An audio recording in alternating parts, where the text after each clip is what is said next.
Imagine you've just been born, and you haven't yet opened your eyes. The birth was easy, you're comfortable, there's no pain, there are no sounds. You're not experiencing anything objective. Obviously, there are no thoughts, there are no memories, there are no images, there are no sounds, there are no perceptions, there are no sensations. What are you experiencing in that moment? You have no idea that you've just been born, you have no idea that you are a body or that you have a body. What's your primary experience in that moment? I want you to try to get in touch with what's your primary experience before thoughts, feelings, sensations, perceptions have begun. It's just the experience of being. Just a simple, ordinary, intimate, colorless, silent experience of being. And then thoughts, sensations, perceptions, and so on are so to speak, added to that. But our primary and our innermost experience is just being, the awareness of being. Everything else we experience is added to that. And when we say I am, when we just say the pure I am, rather than I am a man, I am a woman, I am 22, I am 46, I'm a doctor or a cab driver, just the pure I am refers directly to this primary awareness of being, just our being before it is qualified by experience. So even before we know that we are a person, even before we say I am a person, we know I am. It's everybody's basic, primordial, innermost, simplest, most familiar experience. This is the experience that in the Zen tradition they try to precipitate in us when they say, what is your original face? Or who are you before you were born? You know, all these questions are trying to take us not intellectually but experientially, just to this simple experience of being prior to experience. And because it is prior to experience, it's like the screen before the image. It's uncolored, it's unqualified, and therefore unlimited. Unlimited being, infinite being, which in religious terms is referred to as God's being. We don't have to close our eyes and shut the door and sit down in a formal meditation. While we're walking down the street, whatever we are experiencing, even our common parlance, common language indicates this. I am thinking, I am walking, I am talking, I am eating, I am lonely, I am sad, I am depressed. Whatever we are experiencing, even a deep depression, I am depressed. The I am is shining there. But we give so much attention to the depression, the darkness of the depression, that we overlook the I am that is shining in the midst of it. Most of us feel that happiness is a sort of effervescent, exotic experience that we experience from time to time, that it's a fleeting emotion that alternates with all our other emotions. It could equally be, possibly more accurately, be peace, contentment, fulfillment. The Buddhists, careful not to objectify it, just refer to it as the absence of suffering or the ending of suffering. But by happiness, I don't mean a gleeful, effervescent state. It's just this natural feeling of sufficiency, well-being, peace. And I believe that it's what everybody wants above all else.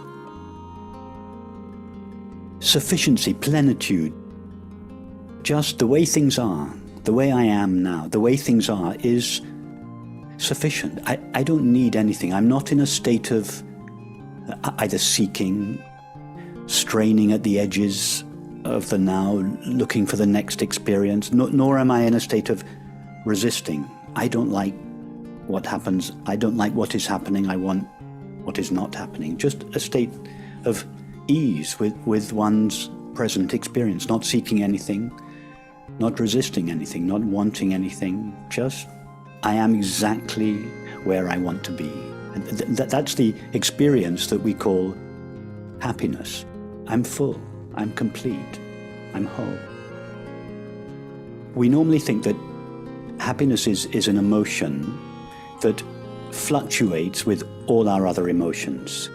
Sorrow, grief, fear, and so we experience sorrow and peace and then fear and then happiness, and there are these fluctuating emotions, some pleasant, some unpleasant. Peace or sufficiency or happiness is not actually an emotion along with all our other emotions of agitation and sorrow and lack and so on, that it is the nature of our being and is as such always present. In other words, that it is lasting.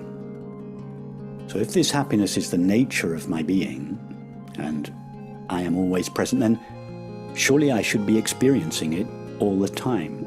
And clearly we don't experience it all the time. Does this not suggest that happiness is a fleeting emotion like any other emotion? Well, I would suggest that this happiness that I suggest is the nature of our being is like the blue sky.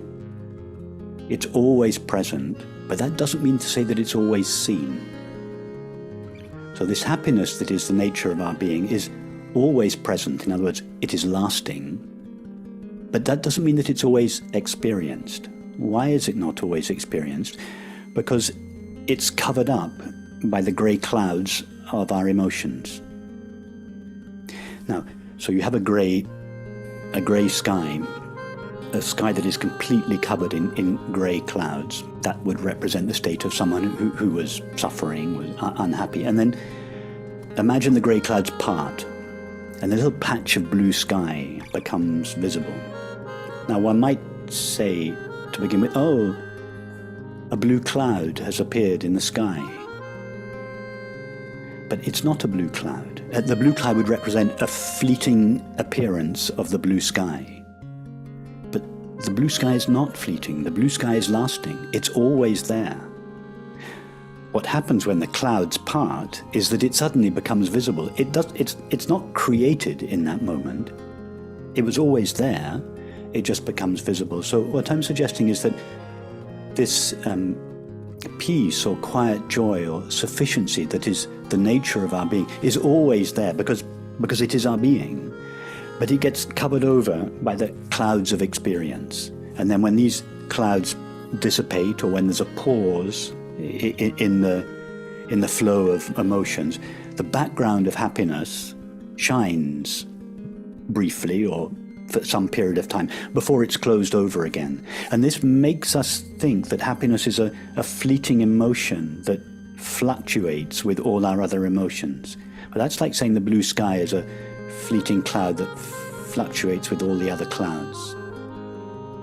There are days or times when the grey clouds temporarily cover the blue sky of happiness, but it happens less and less often and lasts for less and less time.